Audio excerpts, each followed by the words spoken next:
Bonjour groupe, nous voici enfin rendus à la loi numéro 5 qui s'appelle puissance d'une puissance.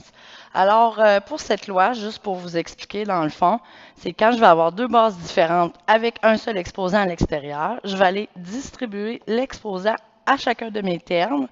Donc ça va me donner A à la N fois B à la M.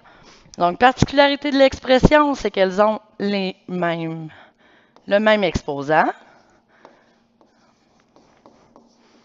Mais on obtient deux bases différentes à ce moment-là. Donc, deux bases différentes.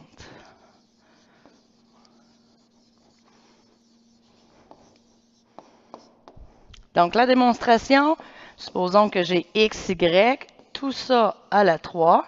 Ce qui va se passer, donc, x, y à la 3, c'est comme si je faisais x, y fois x, y fois x, y.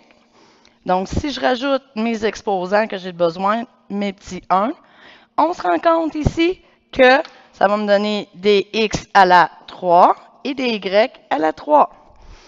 Donc, je vais aller sortir d'autres petits exemples pour que vous compreniez bien. Mon premier exemple est le suivant.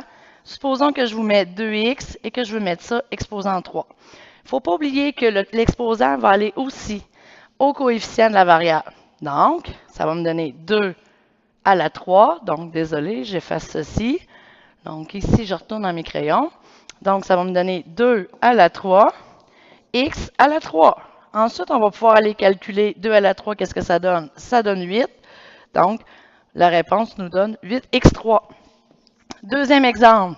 Donc, supposons que j'ai 2x, 2y, 4. Tout ça à la 4. Donc, je vais aller donner mon exposant à tout le monde. Ça va me faire 2 à la 4, x à la 2, tout ça à la 4. Et y à la 4, tout ça à la 4 également. Donc, il ne faut pas oublier que quand j'ai déjà un exposant, il faut le prendre en considération. Donc, mon premier exposant ici, on voit que ça nous donne 2 à la 4. 2 à la 4, il nous donne 16. On va pouvoir aller le calculer.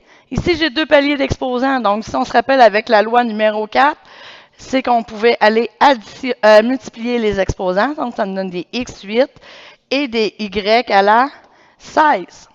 Donc, c'est tout pour la loi numéro 5.